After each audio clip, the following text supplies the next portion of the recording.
C'est la rentrée avec Voyage Antillais. Profitez de nos promos exclusives à 521 € vers la Guadeloupe et la Martinique. Oui, vous avez bien entendu, 521 € pour partir au mois d'octobre ou novembre vers la Guadeloupe et la Martinique. Et en plus, vous bénéficiez de 46 kg en soute et de toutes les facilités de paiement pour seulement 521 €. Nombre de places limitées, alors n'attendez plus et rendez-vous dans nos agences de Paris et de Saint-Denis ou sur notre site internet voyageantillais.com. 521 €, les vacances qui continuent avec Voyage Antillais. Voyage Antillais, le lac qui fait voyager. Martinique Actualité. Actuellement, il fait en Martinique une chaleur étouffante. Il n'est pas rare de mesurer 40 degrés ressentis. Cela est dû à ce que les météorologues appellent une panne d'alizé qui résulte de la présence de nombreux cyclones dans notre zone géographique. Mais on notera qu'en quelques dizaines d'années, la température de la Martinique a augmenté en moyenne de 1,4 degrés Celsius. Je vous le disais en titre, aujourd'hui c'est jour de grève. Ce mardi 1er octobre 2024, comme dans l'Hexagone, plusieurs syndicats de Martinique appellent à la grève générale. Il s'agit pour eux de dénoncer notamment la vie chère. Cette mobilisation arrive dans le prolongement de l'action citoyenne engagée depuis le 1er septembre dernier par l'association AirPrac, Rassemblement pour la protection des peuples et des ressources afro-caribéennes. C'est environ 1200 personnes, 800 selon la police, affiliées à la CGTM, à la CTM et au SNES-FSU, qui ont défilé dans les rues de Fort-de-France ce mardi matin dans un calme total. On observe que AirPrac n'a pas participé à ce défilé. Il a préféré marquer sa singularité en se rendant à Carrefour Dillon, mais les forces de sécurité et les gendarmes leur en ont interdit l'accès. Il n'y a pas eu d'affrontement. Du 7 octobre au 11 octobre vont être fêtées les micro-entreprises. Elles auront 15 ans. À cette occasion, l'ADI Martinique organise une campagne d'information pour les futurs micro-entrepreneurs. Depuis sa création, le régime de la micro-entreprise a ouvert les portes de l'entrepreneuriat à de nombreuses femmes, jeunes et personnes issues des milieux populaires dans toutes les villes, les villages et les quartiers de France. L'ADI se mobilise en effet pour donner les mêmes chances de développement aux micro-entreprises qu'aux autres. Créatrices de dynamisme économique dans les territoires, les micro-entreprises sont des entreprises avec les mêmes droits et les mêmes devoirs que les autres. Souvent plus éloignées des circuits d'accompagnement à la création d'entreprises, elles sont cependant moins pérennes que la moyenne des entreprises nationales. Cela démontre à quel point elles ont besoin d'un soutien ciblé. C'est pour cela que depuis plusieurs années, l'ADI s'engage aux côtés de ceux qui, en fait, ont entrepris de créer leur propre emploi. En 2023, sur les 1376 entrepreneurs financés par l'ADI Martinique, 630 ont choisi de se lancer sous le régime de la micro-entreprise, confirmant ainsi la popularité de ce modèle dans notre territoire. Fort de ces constats, pour répondre aux défis rencontrés par les micro-entrepreneurs et pour continuer à rendre la création d'entreprises accessible à tous et à toutes, l'ADI Martinique organise une dizaine d'événements gratuits du 7 au 11 octobre. L'occasion également de célébrer son 15e anniversaire et de dévoiler une étude inédite sur l'impact qu'a eu ce dispositif sur la dynamique entrepreneuriale de nos territoires. Rappelons que l'ADI dispose de 7 antennes en Martinique.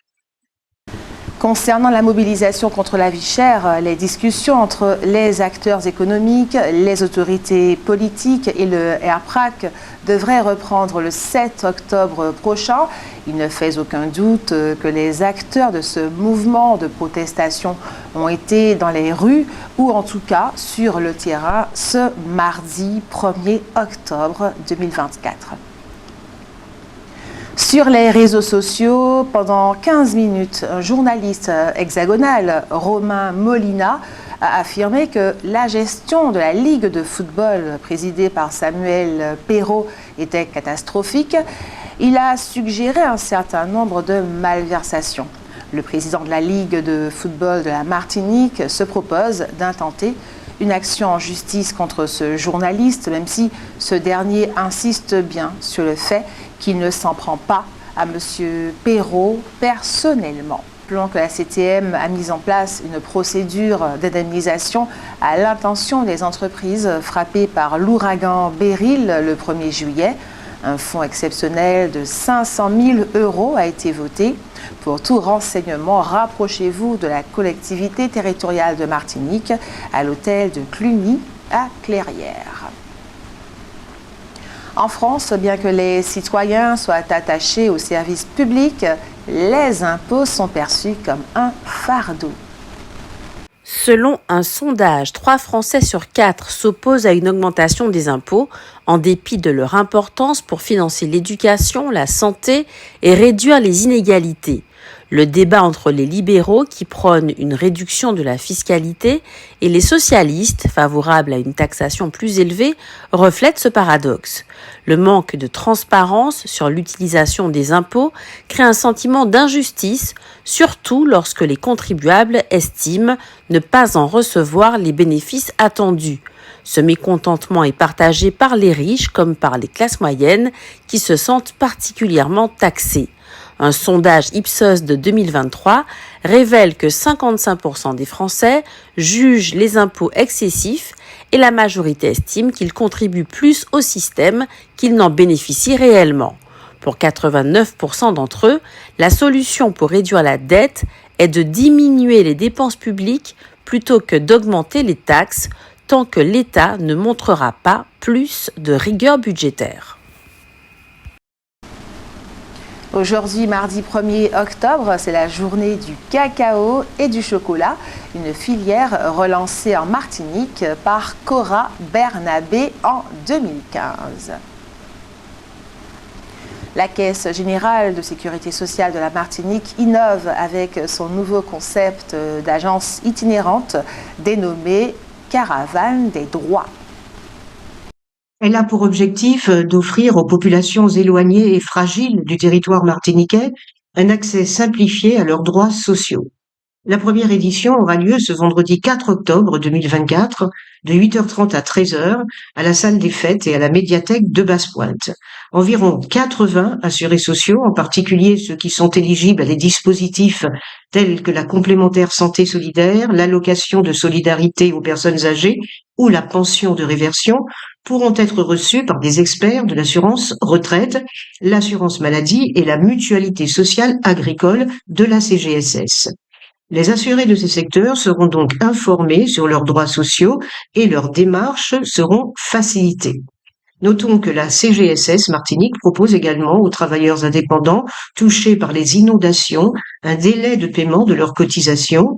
Pour bénéficier de ces mesures, les employeurs peuvent contacter la CGSS via leur messagerie URSSAF sécurisée. Le week-end qui vient de s'écouler a été l'occasion de grands rassemblements missionnaires pour les catholiques. Vendredi, ils se sont retrouvés au stade Louis-Achille, le lendemain, samedi au couvent de Cluny, dans la rue, puis à nouveau au stade Louis-Achille. Dimanche, de nouveau dans la rue pour une évangélisation, puis de nouveau au stade Louis-Achille. Samedi et dimanche, PIA, le parti indépendantiste que dirigent messieurs Nadeau et Nilor, a fait sa rentrée. Il a été question, outre les élections municipales de 2026, des élections à la CTM qui auront lieu en 2028. Puisque messieurs Nadeau et Nilor avaient jugé nécessaire de rendre visite à Rodrigue Petitot alors qu'il avait été mis en garde à vue, il s'est évidemment posé la question de savoir quel rapport allait s'établir entre PIA et le RPRAC. Aucune décision n'a été prise, mais bien entendu, le seul fait que la question se pose indique que le RPRAC n'est pas considéré comme une association dont le seul objectif est de faire baisser les prix dans notre pays. Nous l'avions déjà signalé. Depuis aujourd'hui, mardi 1er octobre à minuit, concernant les produits pétroliers, les prix maximums applicables en Martinique sont les suivants. Supercarburant sans plomb, 1,78 € le litre, soit une baisse de 5 centimes. Gazole routier, 1,64 € le litre, soit une baisse de 1 centime. Ce ne sont pas des baisses très significatives, mais ce sont des baisses contrairement à la bouteille de gaz de 12,5 kg qui coûte désormais 26,53 €, soit une hausse de 87 centimes par rapport à septembre. Nico Gernet, pilier de Tambou-Bocanal, militant culturel depuis près de 50 ans, présente L'étage Belay. C'est un spectacle en 3 temps avec Bidimban Belay, Xora et le Bel Harmonique.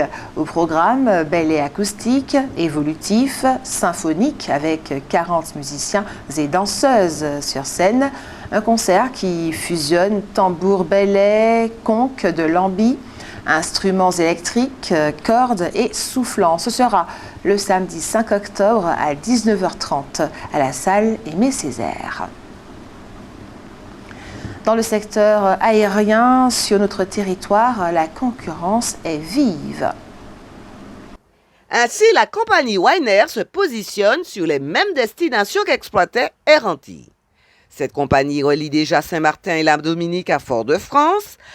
À partir de février 2025, elle proposera une liaison Fort-de-France-Barbade et Fort-de-France-Sainte-Lucie. Pour l'instant, les avions d'Air Antilles ne volent toujours pas pour des raisons techniques, mais pour des raisons administratives. Aujourd'hui, mardi 1er octobre, l'INSEE, l'IEDOM et l'AFD ont donné ensemble une conférence de presse à l'occasion de la parution de la publication des comptes économiques rapides de la Martinique en 2023. Il en ressort que l'économie martiniquaise montre des signes de ralentissement. Et l'ancienne star du football brésilien, mais aussi du Paris Saint-Germain et du FC Barcelone, Ronaldinho Gaucho, devrait faire une belle surprise aux Martiniquais. En effet, il est annoncé présent en Martinique le 11 novembre prochain.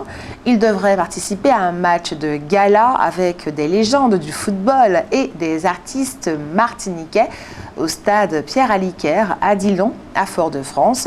Le programme complet sera révélé très prochainement. Et vous avez sans plus attendre la parole, c'est l'heure de votre avis compte. Faut-il que les négociations sur la vie chère se passent en présence de caméras qui les diffusent en direct sur les réseaux sociaux? C'est à vous.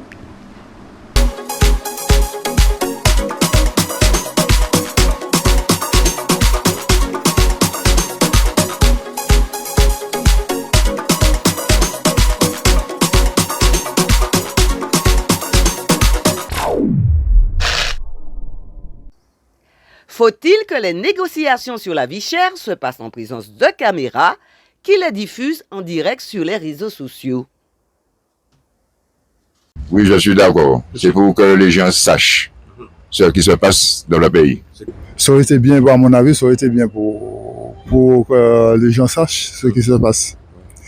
Et puis, être au courant. Diffuse cela en direct. Absolument, c'est tout à fait légitime que le peuple soit au courant de ce qui se passe lors de ces négociations et qu'on ait la version réelle en temps réel. Mais je ne vois pas en quoi les caméras dérangeraient la bonne avancée des négociations, sachant que de nos jours tout est filmé, que ce soit les commissions sénatoriales, enfin tout ce qui se passe dans le monde maintenant est filmé H24. Donc je ne vois pas en quoi la présence de caméras dérangerait la bonne avancée des négociations. Oui. Pourquoi? Pour que la population puisse écouter, entendre, tellement on nous donne des contre-vérités, donc voilà. Tout à fait, il faudrait que ça soit diffusé en direct, parce qu'on voit des choses, on entend des bruits, des gens qui parlent, mais on voit pas vraiment le prix. Moi je sais que sur certains produits, c'est pas normal qu'un produit vendu, produit fait en Martinique, soit vendu aussi cher qu'en métropole. C'est pas du tout normal. Et je trouve que ça, il y a des choses à modifier. Et il faut que ça soit filmé pour que les gens puissent vraiment voir ce qui se passe. Faut-il que les négociations sur la vie chère se passent en présence de caméras qui les diffusent en direct sur les réseaux sociaux? Alors en fait, avis un peu mitigé puisque bon, la présence de la caméra, oui, s'il n'y a rien à cacher, vraiment, je ne vois pas pourquoi la caméra ne pourrait pas assister au débat. Voilà. Mais de notre côté également, s'ils peuvent proposer que les solutions nécessaires, vraiment effectives pour que le problème soit réglé, bon ben qu'ils le fassent rapidement. Parce que je crois que en fait, ce sera plus réel pour pour la population, pour les habitants. On sera plus une question de proximité, je pense. Ah bien oui, je suis entièrement d'accord pour les caméras. Et autre chose, j'ai besoin de dire que tout est cher. Et quand on dit qu'il y a grève, nous les Martiniquais, nous courons sur le béquet remplir des caddies. Donc en plus, nous sommes en train d'enrichir le béquet encore davantage. Au contraire, il faudrait faire abstraction à ne pas aller chez lui. Rester chez le petit commerçant ou bien aller chez l'agriculteur. Mais non, nous les Martiniquais, nous allons chez le béquet. Donc on l'enrichit encore davantage. Non, parce que je me dis, bon, ce sont des négociations qui se font. Bon, les gens n'ont pas besoin de public est intéressé. Mais s'ils peuvent le faire calmement, gentiment, je ne vois pas le problème, quoi. Je ne vois pas le problème. Bon, bien sûr que si le public assiste, c'est encore mieux, mais comme on dit des fois, comme j'ai entendu, on dit des fois quand il y a le public, peut-être pas, tout n'est pas aussi, comment dirais-je, le mot que je vais vous dire employer, ce serait peut-être que, pas que ce soit pas clair, mais est-ce que les gens seront authentiques, quoi? À l'aise, c'est ça, pour parler, je sais pas. Alors moi, je suis pour parce que je me dis que c'est bien d'avoir beaucoup de transparence et comme tout le monde est concerné, donc je pense que c'est une bonne chose que ça soit diffusé en direct pour tout le monde, quoi, parce que tout le monde est concerné, donc voilà. Outremernews.fr, le site de l'actualité Outre-mer, 24 heures sur 24 et 7 jours sur 7. Retrouvez la chaîne Outremer News sur YouTube.